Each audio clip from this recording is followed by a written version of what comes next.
experience. Renew the Blue will preserve and protect a critical piece of our infrastructure investment, helping it remain a safe, reliable, and affordable transit option for many years to come. Learn more about Renew the Blue at metrotransit.org/renew-the-blue. Doherty Family College at the University of St. Thomas offers an affordable 2-year associate degree with a seamless path to a bachelor's. Located in downtown Minneapolis, students receive free textbooks, a laptop, meals, career coaching, tutoring, a Metro Transit pass, mentorship, and paid internships, all at Minnesota's largest private college. Ready to turn dreams into reality? Apply now at dfc.stthomas.edu. Doherty Family College. Your journey to success starts here. The city of Minneapolis is now on Native Roots Radio with Minneapolis AIR. AIR stands for American Indian Relations. Guest host Christine McDonald talks to people about important things affecting the city's Native communities. Minneapolis AIR dives into topics like public safety, public health, elections, and so much more. Tune in to Minneapolis AIR on Native Roots Radio from 5 to 6 p.m. on the second Wednesday of every month, right here on AM 950. There's a powerful story being shared at All My Relations Arts in Minneapolis.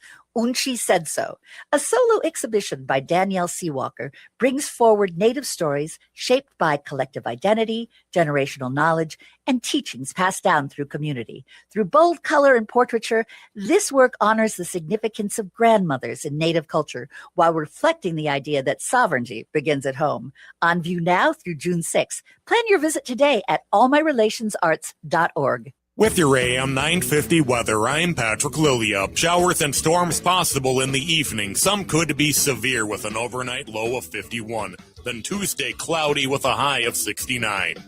Maverick's Real Roast Beef is an East Metro treasure with the best roast beef sandwiches in the Twin Cities and so much more. Located just a mile south of Highway 36 off Lexington Avenue in Roseville. Check them out at mavericksbeef.com. Portions of Native Roots Radio may be pre-recorded. It's a good day to be indigenous. Get up, stand up. They are going to become more brutal. Couldn't cut, hitting cut again. Because all the hippies were trying to be Indians anyway.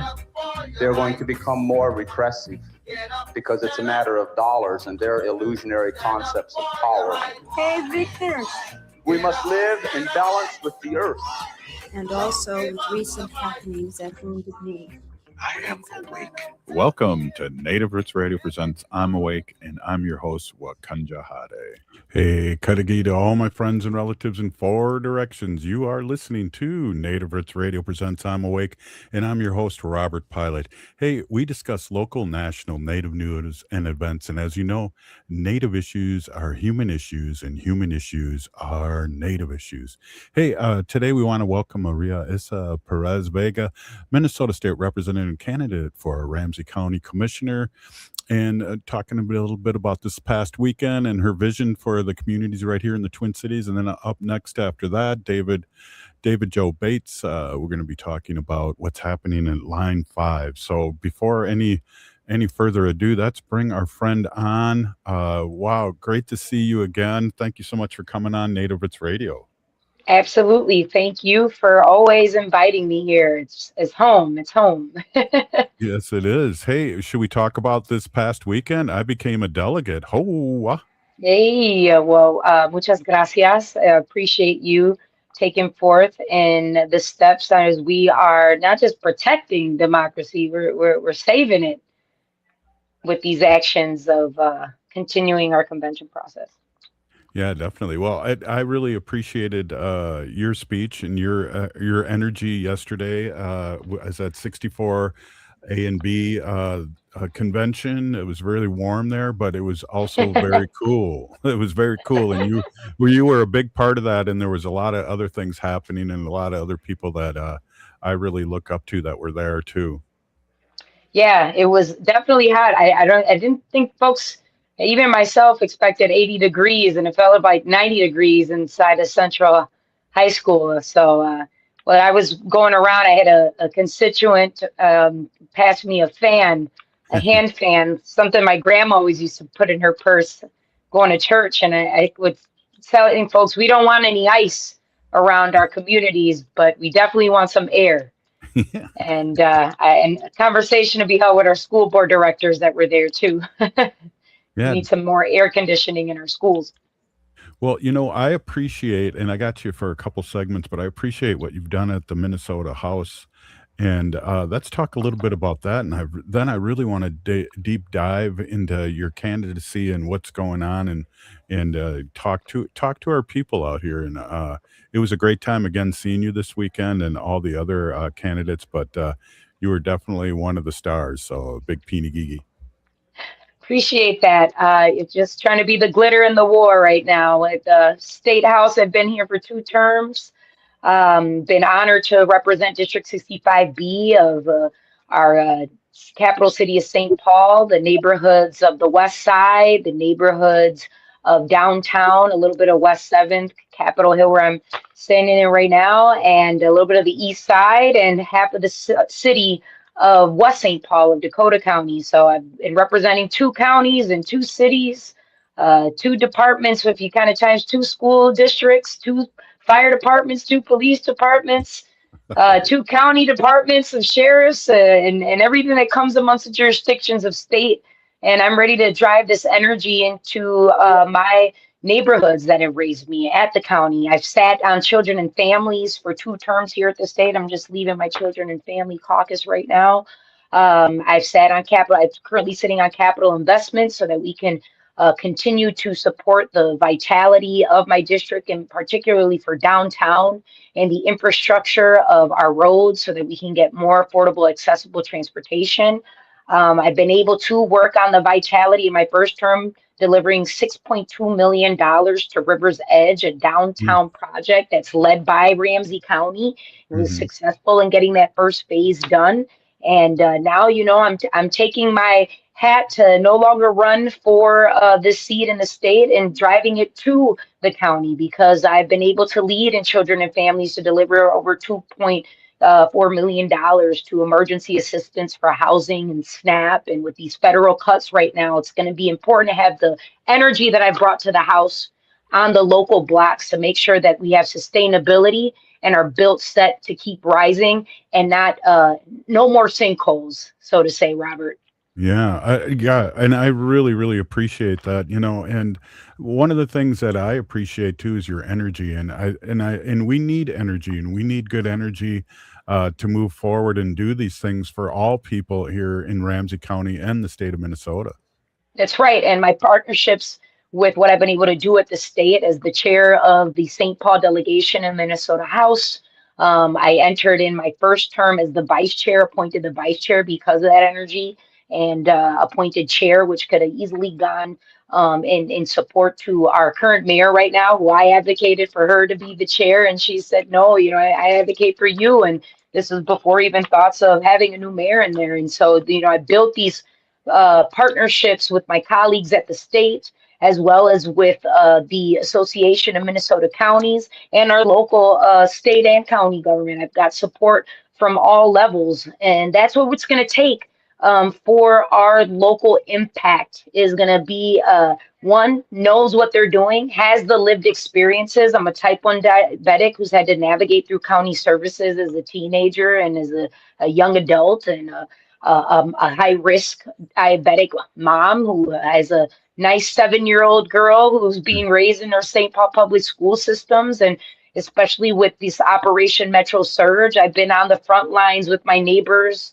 with our residents, and I know what the impact of behavioral mental health services are going to be a priority continuing. It's going to need someone who has that experience of connecting with the communities that we come from and recognizing the barriers and the pits and the peaks of each side of the neighborhoods that are the District 5 of Ramsey County. Wow, absolutely. And one of the things I really like to talk about too, because you're right in the fire there. There's been a school shooting, assassination attempts to people that and are dear to you. And we've been just dealing with a lot of things here in Minnesota, along with the ice surge, and we can go on and on. How are you holding up? I appreciate you for asking that question. Yeah, we've been through a lot of trauma. Even before receiving an elected certificate. And that's part of the drive as to why I'm taking a call of action to run for a different seat, right? Run in a different jurisdiction of government. Where am I most needed right now? You know, a lot of folks say, you're a fighter at the state. I said, yeah, I've been a fighter my entire life, navigating and beating statistics, being born into a statistic, right? And we've lost a champion through political violence. We've been the targets of political violence. My colleagues, we've been holding each other up here, and all of Minnesota has been holding each other up. I lost a dear, my sparring coach, as I would call my speaker, Hortman. She made me such a great legislator. She always respected my leadership, even coming from different backgrounds. What we had as similarities is that we're both women born in Minnesota. And we both had different upbringings, but we both were parallel and wanting to serve the people and make the change. And she recognized that in me right from the jump. And I'm very honored for that. And I think she would, Representative Speaker, our late Speaker, Melissa Hortman, would be proud of where I'm going to, that I know where I'm needed and where my constituents, I can serve my constituents the best. And that's why I'm running for county commissioner. You know, I want to be more connected into the blocks that raised me, of who I fought for. And I'm ready to get the job done for my communities that raised me and that we're raising our children with together. I want to be able to come home at night to my kid and not these late hours of the night to say, look, mommy fought for this. Now there's other people continuing to fight for that, where we're partnering so that we can make sure that you have a thriving downtown St. Paul, so that we can make sure that our infrastructure of our streets are not sinking, so that we can make sure that our housing is being able to roof, right? With $1.3 billion, I was able to co-author as a housing committee member in 23 and 24, that is going to be taken care of and distributed rightfully so at the county, so people have roofs over their heads, because housing is a human right. And SNAP, if folks need help with groceries in their fridge and on their table, let's make it happen. And that's what the county does. Hey, we are here with Maria Issa Perez-Vega, Minnesota's state representative and candidate for Ramsey County Commissioner, bringing her voice and leadership to Native Roots Radio. We're going to take a quick break, and we'll be right back. Awesome. Hey. Doherty Family College at the University of St. Thomas offers an affordable 2-year associate degree with a seamless path to a bachelor's. Located in downtown Minneapolis, students receive free textbooks, a laptop, meals, career coaching, tutoring, a Metro Transit pass, mentorship, and paid internships, all at Minnesota's largest private college. Ready to turn dreams into reality? Apply now at dfc.stthomas.edu. Doherty Family College, your journey to success starts here. The city of Minneapolis is now on Native Roots Radio with Minneapolis Air. AIR stands for American Indian Relations. Guest host Christine McDonald talks to people about important things affecting the city's Native communities. Minneapolis Air dives into topics like public safety, public health, elections, and so much more. Tune in to Minneapolis Air on Native Roots Radio from 5 to 6 p.m. on the second Wednesday of every month, right here on AM 950. If the statistics say that 1 in 3 Native women and 1 in 6 Native men have experienced sexual assault in their lifetime, it means our whole community is affected by sexual violence. 1 is too many. Don't stand by, stand up. Don't engage in acts of sexual violence, and shut down the dirty jokes, the gossip, the victim blaming and shaming. As a community, we can change the way we respond. Contact the Minnesota Indian Women's Sexual Assault Coalition to attend a workshop to learn more. Sponsored by the Minnesota Indian Women's Sexual Assault Coalition. Support comes from the Walker Arts Center. Local artist Rosie Simas, Seneca Nation of Indians, Huron Clan, embodies Onondaga philosophies of peacemaking and relationality in new immersive installation. Visit Agajengwa, Destiny Gowe Wane. I hope it'll stir your mind and explore a space built for communal rest and contemplation. Simas presents a performance of the same name this May. Learn more about the exhibition and performance at walkerart.org. I'm Lieutenant Governor Peggy Flanagan, and I want to be your next United States Senator, and you are listening to Native Roots Radio.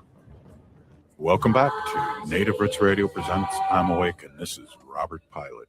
Hey, welcome back, everyone. This is Robert Pilot, and we are with our friend Maria Issa Perez-Vega, a Minnesota State Representative and candidate for Ramsey County Commissioner. I just got to say, I got to meet your mom again, and she is so proud of you. Why don't we talk just a couple seconds about the great work that your mom has done and you're from, and I just would love to hear that and let our audience Beautiful. Yeah, well, I'm definitely my mom's number one fan, and she's definitely my number one teacher.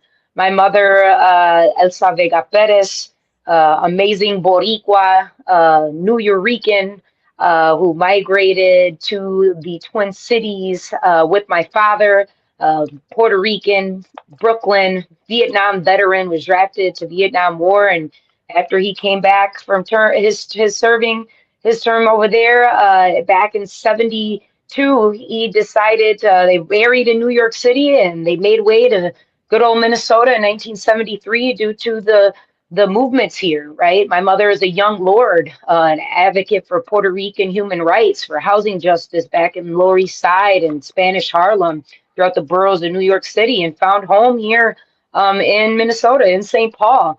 Those two high school sweethearts made Minnesota home with the movement works that were happening here between the Black communities of Rondo, between the Chicano Latino movements of the West Side and our AIM movements of the American Indian movement. It was a collective of workers, of advocates and activists. And my mother was the first Latina appointed by the governor, Rudy Perpich. Was the first Latina ever to direct the offices of equal opportunity in 1985. And hence I was born in the year of Kirby Puckett, 1987. And while she was creating policy with the governor's office on how we could have more equitable resources to Minnesotans. After Perpich, lost that term, she went into continuing the advocacy as opening up nonprofit organizations that are now national organizations like Casa Esperanza, such as Esperanza United, also the Minnesota Hispanic Education Program, so that we can advance into what is now MEEP, right? The Minnesota Equal Opportunity Education Partnership Programs. So these are avenues that have raised me. I was raised in those board meetings, I was raised serving on youth councils and boards and making sure that we are in these spaces. And she's like I said, the biggest mentor that I had.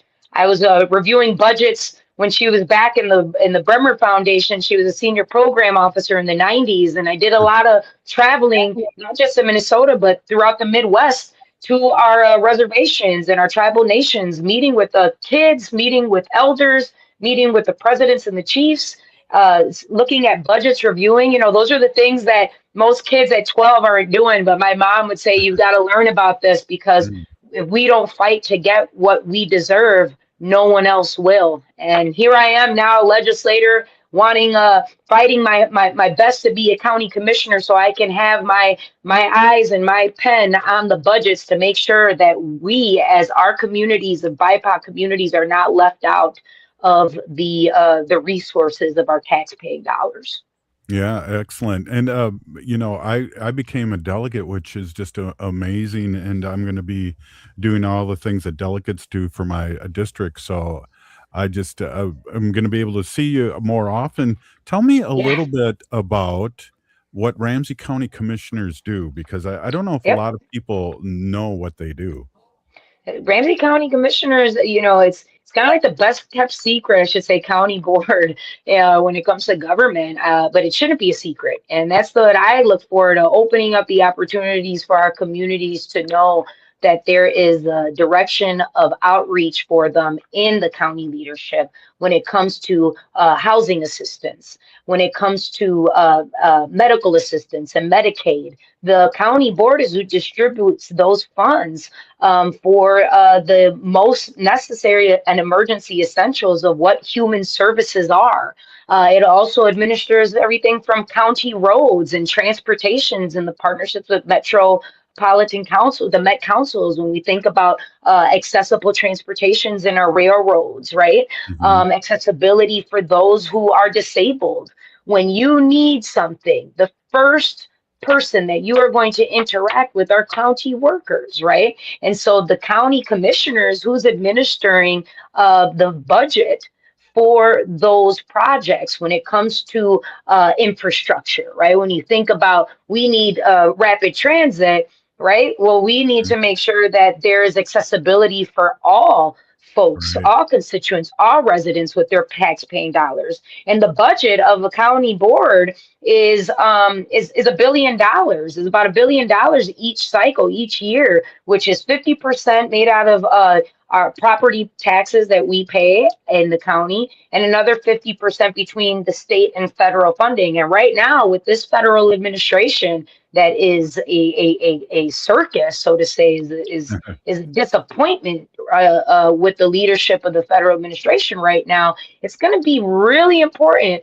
now more than ever to have representation on a board that understands and that is going to deliver to the folks who are the most oppressed and marginalized in our communities. And we don't need to talk about who those are. And if you don't know, you can call me. I'll let you know. I'll give you the numbers. I'm a part of that. I'm a part of that community.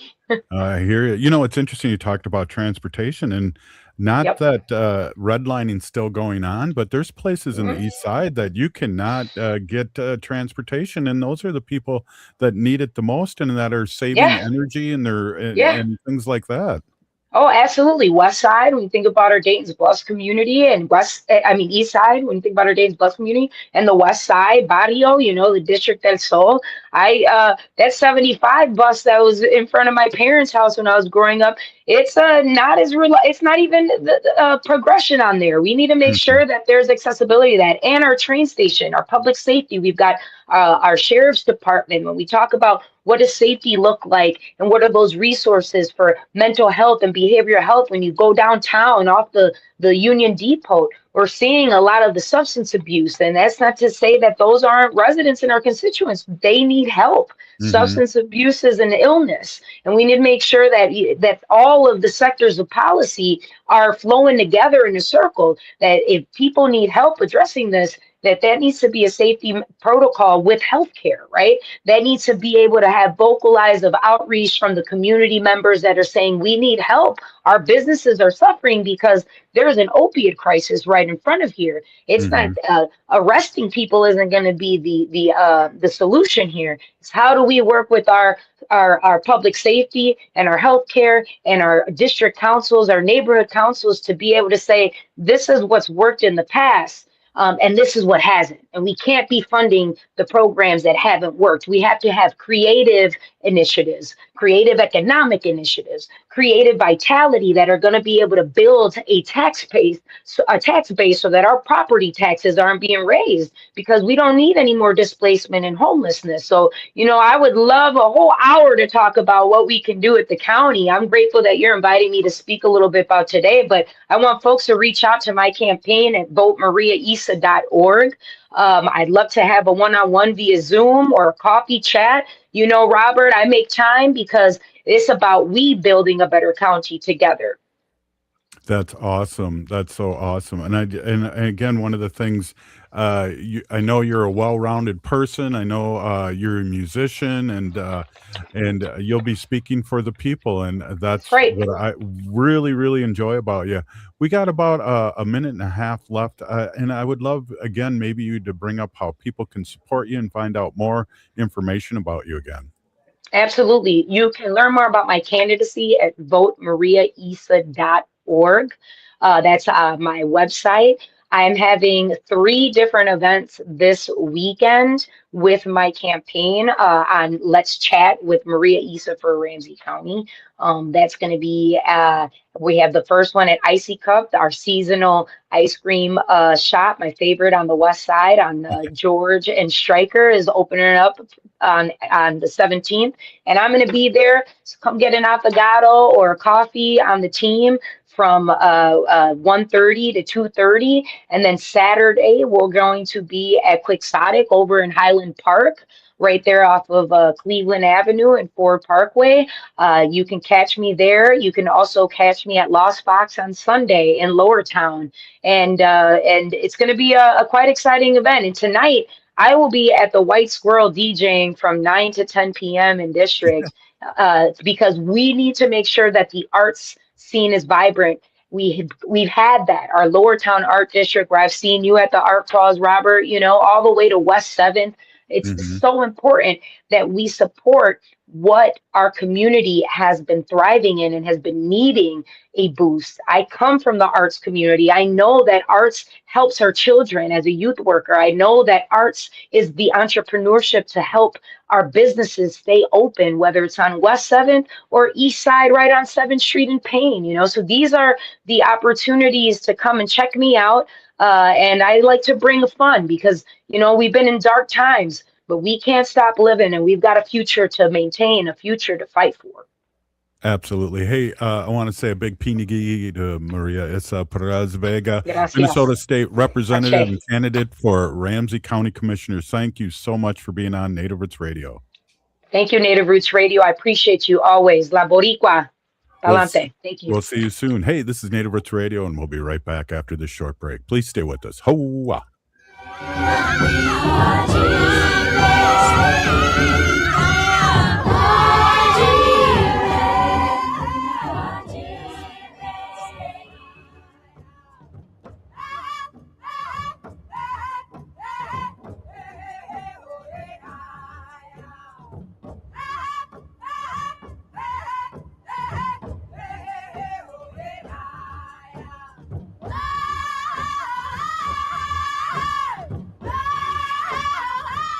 Support comes from the Walker Arts Center. Did you know that the Walker has a cinema that shows film almost every week? From artist talks, genre-defined performances, and world premieres to archival shorts and experimental soundscapes, the Walker Cinema explores all modes of global and local filmmaking. Get your first tickets for free. Visit walkerart.org/cinema to learn more. That's walkerart.org/cinema. See you at the movies. Oh, this is Robert Pilot. For Native relatives, healing is more than just sobriety. It's reclaiming Indigenous masculinity as a sacred, balanced force. Join Hunter Thundercloud for Native Roots Radio presents Controlled Fire. We explore how personal recovery uplifts our communities. It's time men step back into roles as mentors and spiritual leaders. Recovery is collective, and it starts with us. Tune in the first and third Wednesday of every month at 6 p.m. for Native Roots Radio presents Controlled Fire. Let's tend the fire together. Doherty Family College at the University of St. Thomas offers an affordable 2-year associate degree with a seamless path to a bachelor's. Located in downtown Minneapolis, students receive free textbooks, a laptop, meals, career coaching, tutoring, a Metro Transit pass, mentorship, and paid internships, all at Minnesota's largest private college. Ready to turn dreams into reality? Apply now at dfc.stthomas.edu. Doherty Family College. Your journey to success starts here. After 20 years of service, the Metro Blue Line is ready for essential improvements. A multi-year transformation is underway, bringing a better, smoother Blue Line experience. Renew the Blue will preserve and protect a critical piece of our infrastructure investment, helping it remain a safe, reliable, and affordable transit option for many years to come. Learn more about Renew the Blue at metrotransit.org/renew-the-blue. This is Chase Iron Eyes announcing a new show on AM 950, the progressive voice of Minnesota, powered by Native Roots Radio. The show is called Native American Patriot Talk Radio. What will we do on the show? We are going to explore and dive into the source of American constitutional sovereignty, the intersection of Native American and legal issues. Find us the first and third Tuesday of every month at 6 p.m. on AM 950. Hey, it's Robert Pilot from Native Roots Radio. For a meal that feeds your soul and health, check out Gatherings Cafe. Located in the renovative Minneapolis American Indian Center, Executive Chef Vernon Defoe and team serve up incredible indigenous flavors. Gatherings Cafe has amazing bison tacos featuring lean protein from native wise, corn tortillas, and homemade sides. It's fresh, local food rooted in ancestral knowledge. Stop by for breakfast or lunch. That's Gatherings Cafe, where tradition meets innovation. The city of Minneapolis is now on Native Roots Radio with Minneapolis AIR. AIR stands for American Indian Relations. Guest host Christine McDonald talks to people about important things affecting the city's Native communities. Minneapolis Air dives into topics like public safety, public health, elections, and so much more. Tune in to Minneapolis Air on Native Roots Radio from 5 to 6 p.m. on the second Wednesday of every month, right here on AM 950. Support comes from the Walker Arts Center. Local artist Rosie Simas, Seneca Nation of Indians, Huron Clan, embodies Onondaga philosophies of peacemaking and relationality in new immersive installation. Visit Agajengwa, Destiny Gowe Weni. I hope it'll stir your mind and explore a space built for communal rest and contemplation. Simas presents a performance of the same name this May. Learn more about the exhibition and performance at walkerart.org. With your AM 950 weather, I'm Patrick Lilliup. Showers and storms possible in the evening. Some could be severe with an overnight low of 51. Then Tuesday, cloudy with a high of 69. Maverick's Real Roast Beef is an East Metro treasure with the best roast beef sandwiches in the Twin Cities and so much more. Located just a mile south of Highway 36 off Lexington Avenue in Roseville. Check them out at mavericksbeef.com. You're listening to AM 950, the progressive voice of Minnesota. Oh, this is Dallas Goldtooth, and you're listening to the Native Roots Radio. Hoka, hicha, wecha. Welcome back to Native Roots Radio presents I'm Awake, and this is Robert Pilot. Hey, welcome back, everyone. This is Robert Pilot, and we got another guest here right now, Joe Bates. And Joe, we got some major updates to talk about here, and I really, really appreciate you coming on. And please introduce yourself to our listening audience and people listening to us and watching us all over Turtle Island on Facebook and YouTube and X and Blue Sky. Bonjour, Ininee. My English name is David Joe Bates. I live and work on the Bad River Reservation. I'm also a father, a grandfather, hunter, fisherman, gatherer. I'm also a water protector and Ogichida for our homelands. We have here what we call the Bad River Reservation. And Right. I'm pleased to be. Thank you. Right on. And I don't know if you know this, but Native Roots Radio started right during Standing Rock. So we're in our 10th season because of all the misinformation and lack of information out there talking about our relatives at Standing Rock and the No Dakota Access Pipeline. And here we are again, 10 years later, talking about another line, Line 5. Yes, absolutely. When I was in Standing Rock, I did visit out there 4 times. I was intrigued by the late Myron Dewey and the ability that he had to convey a strong message to the public of what these pipeline companies do when they're out there, whether it's trenching and digging and trenching, or whether they're setting up a drill pad and the effects from that. So with that in mind, when I returned home, I know that Enbridge had a pipeline running across northern Wisconsin through the heart of our homeland here at the Bad River Reservation. And then it continues on through the UP in Michigan, crosses the straits where the pipe is just laying on the bottom of the lake bed there, and then continues through lower Michigan to Sarnia, Ontario.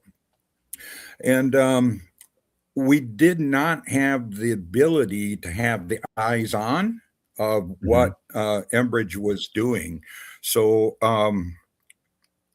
that's what drove me to go ahead and make my first purchase on a drone so that I could learn how to operate one of these things, to put an eye in the sky and not rely on a foreign pipeline company to give us current updates of what's happening out there on our pipeline, or not ours, but the pipeline that is illegally trespassing across the reservation.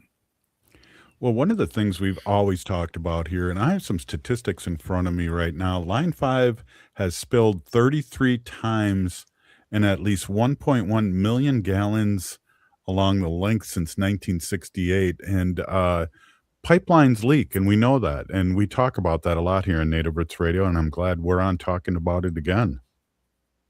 Yes, I am too. We need to bring out what is actually going on with these pipelines.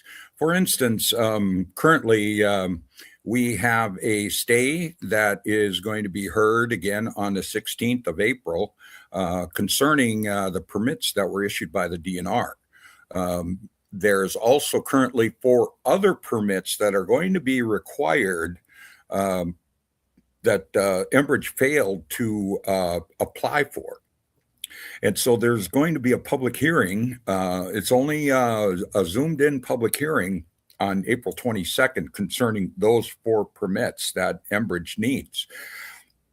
But the stay itself, that's happening on the 16th. Now, it's possible that may be extended. We're not sure because the deadline that Enbridge had to shut down Line 5 currently sits at, well, it was June 16th of this summer. And from what I understand, now that may have been extended. So Enbridge now has further time to commit their illegal trespass and accumulate their unjust rewards with that trespass.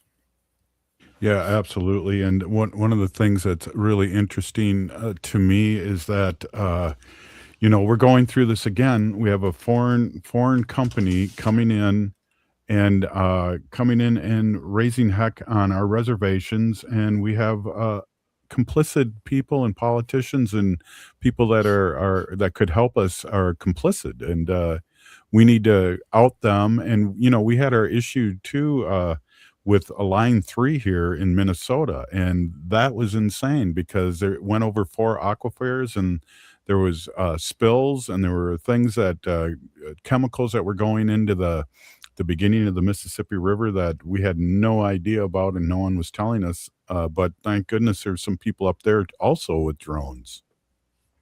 And it's the water.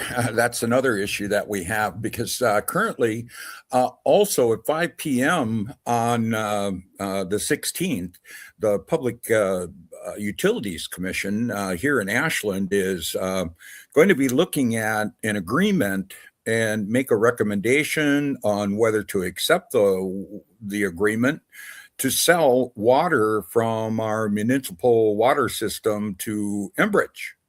And it's a double-edged sword. Simply for the fact is the city of Ashland has they did a resolution supporting Bad River in its efforts to shut down Line 5, remove it from our watershed. And by Ashland entering into these agreements, it certainly jeopardizes our continued working responsibilities that we have as neighbors. Yeah, absolutely. Water is life, and it's interesting too because these big companies like Nestle and come in and with trucks and take water, and that's what they talk about is the next battle is going to be clean water. And we already have been indoctrinated to buy bottles of water for X amount of dollars, where as a young person, water flowed freely. Absolutely. I question the ability of Enbridge being able to take this water out of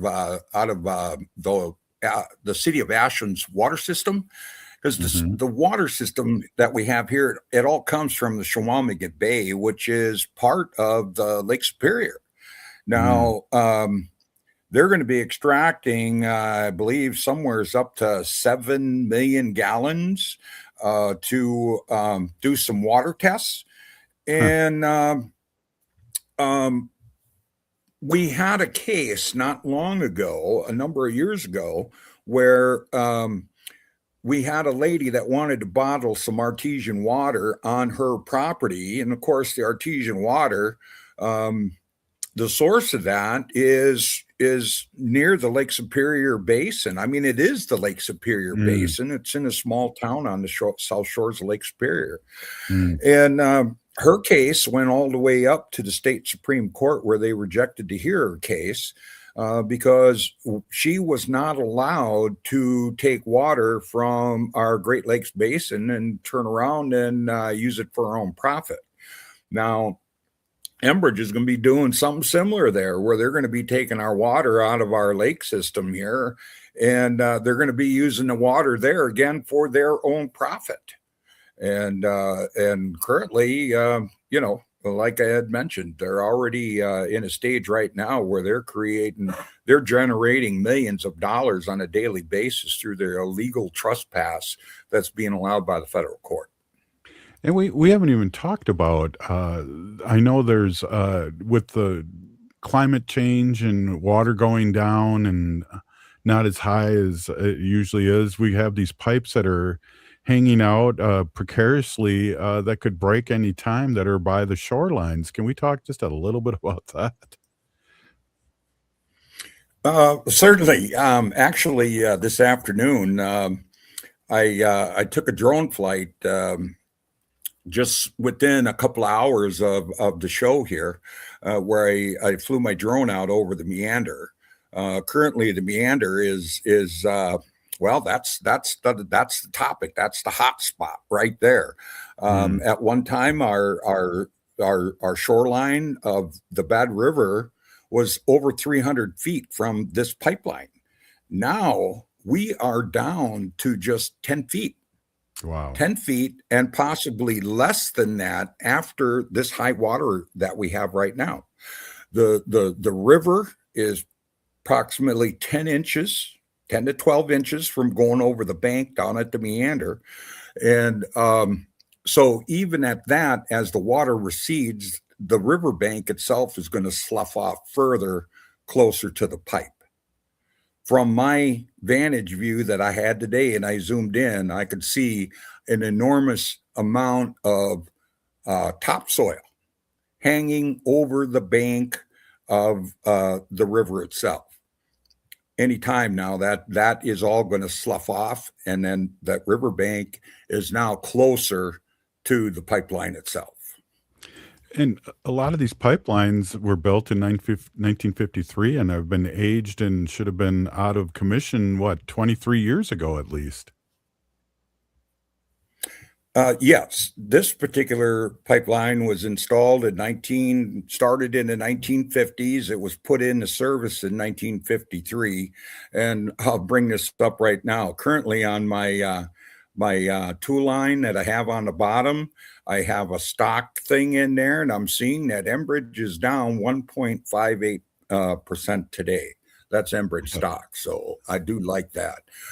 Let's keep talking.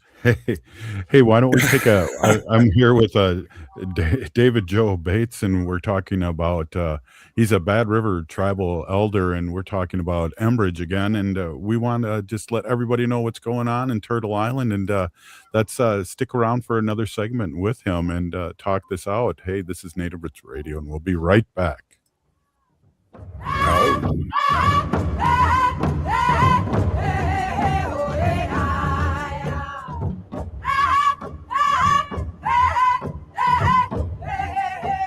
Doherty Family College at the University of St. Thomas offers an affordable 2-year associate degree with a seamless path to a bachelor's. Located in downtown Minneapolis, students receive free textbooks, a laptop, meals, career coaching, tutoring, a Metro Transit pass, mentorship, and paid internships, all at Minnesota's largest private college. Ready to turn dreams into reality? Apply now at dfc.stthomas.edu. Doherty Family College. Your journey to success starts here.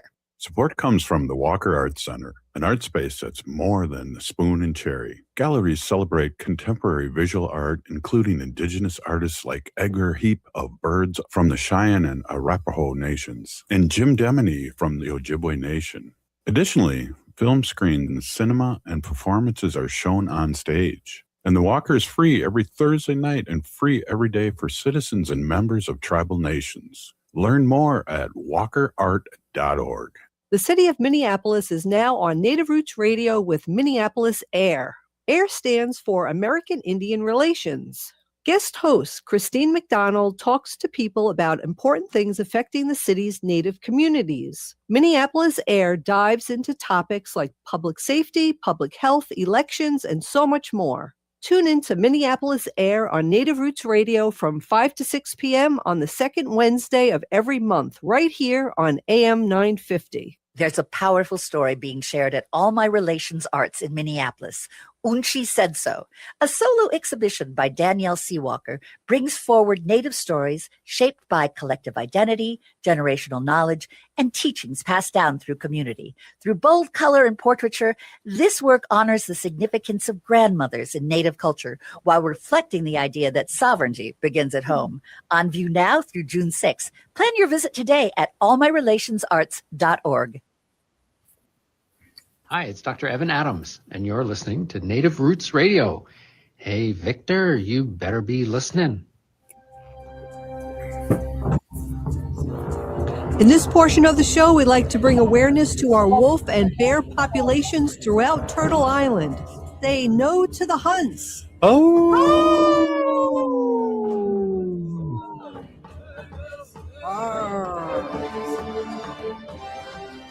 Hey, welcome back, everyone. This is Robert Pilot of Native Roots Radio, and we are with our friend David Joe Bates, and he's an elder from Bad River, and we're just talking about the mess that Ambridge is proposing to do, and we really need to keep our eyes on it. And I really appreciate you, Joe, doing the drone stuff, because that is so important, because a lot of their monkey business is way out in the middle of nowhere, and they count on that, where people can't come out and watch them. It isn't like looking out a window. So I applaud you for your tenacity about driving out there and finding out what's happening, because we know, like the current administration, they lie. Oh, absolutely. Currently, I've just been updating my files on drone flights, and I just completed flying the entire reroute with the drone, just to go out and I want to put together a reel that people could have an idea of what they're actually doing out there in the woods right now. Currently, it looks like they have all the trees cut on the reroute. They have their HDD pad set up. There's also, they have, I call them a line of sight. It's kind of like where they cut a narrow path from one HDD to another HDD. It may have something to do with satellite positioning of the drill head and what have you. Yeah, so that's what I've been doing, and I wanted to show people the different water crossings that they're also going to be doing. I have a number of streams recorded that there's no HDD planned for them. They're just going to trench, probably dam and trench through all that marshland that lies through the east side of the reroute, and that's all in Iron County forest land. It's a mix of hardwoods, pines, and marshy areas, along with a lot of small streams. So it's very alarming. It's about nearly 190 new crossings that they're going to do. Unbelievable. Tell our audience too, and it's my bad not to. We're a national show, so we're all over the country too. Exactly where this is in regard with Bad River, and where it is in Wisconsin. Well, the Bad River Reservation is located on the northern border of of the state of Wisconsin, and our northern border is the shores of Lake Superior. We have about 125,000 square acres here, and the reroute crosses 12 miles, a little over 12 miles. Not the reroute, but the current pipeline crosses nearly 12 miles of our reservation. Now, Enbridge has acquired the property to go on a 41-mile reroute directly outside our border of the reservation, where every stream and water crossing that they propose to go, it all comes right through Bad River and out into Lake Superior. I know we have heard people say, well, geez, we don't want it here. If it leaks, well, we don't want it in our water. And that's the case that we heard in Standing Rock, where Bismarck decided they didn't want that pipeline going north of their city. Instead, it was, of course, we know now it was all forced through Standing Rock. Right. Well, here they didn't have to force it. Our locals, being the economy that we have here, they're all money hungry, and some people even went to Enbridge and say, please put your pipeline across my land. It was crazy how they were able to move in here and just take over our local economy. They have a radio station here that whenever they do a commercial, they talk about being brought to you by the Enbridge Broadcast Studios. I mean, people up here are forced to listen to their propaganda on a daily basis. Wow. We need a tribal radio station and have Native Roots Radio on there. Jeez. That is absolutely true. Geez, that's crazy. So, part of the deal is Enbridge has been around for a long time. They're a foreign company. The monies that they're making and all the money they're spending is not coming from the United States. And that's another alarming thing about these companies. And I know hockey is really big in Minnesota, and so is the high school state tournaments. And I know when Line 3 was happening, there was commercials all the time for them, like how good neighbors they are. And they didn't talk about things. They talk about jobs, and these jobs were either minimal or they was no health care involved in it with the giving tribal members or people that worked for Line 3. And people came from all over the country to help dig these pipelines. And so it didn't even help the economy either, if you're even like thinking that way and not protecting water. Oh, absolutely. I can give you another example. A couple years ago, Northern Natural Gas did a new line segment replacement that was about a mile long, which I did go over and I droned that segment that they redid. There was a picket line out there in front. They had a big mouse out there with chewing on some big cheese. They had a guy out there dressed up in a black suit and a top hat. Well, here it was our local Union 139 that was picketing against the workers at the Northern Natural Gas replacement job that they did, because they brought everybody from out of the state to work on this pipeline. And our local union members right here in the city of Ashland were out there.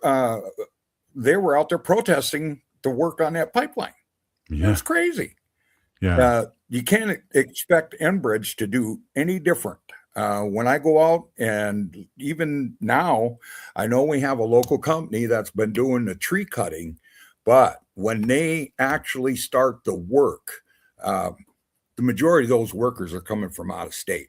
Yep, exactly. Hey, one of the things, we only got like a minute left in the show, and I really appreciate you coming on and jarring our memory and getting us back into the fight here. We're with David Joe Bates. And how can people, well, I guess I'm looking for a call to action, but also how can people follow you and your drone footage and what's going on? Well, I do have a YouTube channel. I don't have a lot of drone footage on there yet because I'm currently working on trying to get some better upload speeds. because it takes me a long time just to do a 4-minute video. But I'm happy to share any of my my stuff with people that are interested. I can be reached at EagleClan57 @ yahoo.com, or you can search YouTube at EagleClan257. And there's links on how to get a hold of me. I'm also available on Facebook. David Joe Bates is my Facebook name. All my friends know me as Joe. So if I ask you to call me by David, sorry, you're not on the friends list. Hey, Big Peeny Gigi, thank you for coming on. No, it's a pleasure being here, and I really appreciate the offer to come and speak. Well, we need more updates, and we'll keep you on speed dial. Thank you so much. I really appreciate it. All right. You're welcome. Right Eagle on. Wobblemen. We'll see you soon. Hey, if you're listening to the show, you're part of the resistance. From Chief Plenty Coops, the ground in which we stand on, it's sacred ground. It's the blood of our ancestors. We need to resist, divest, join a group, run for office. We'll see you tomorrow, Native Roots Radio. After 20 years of service, the Metro Blue Line is ready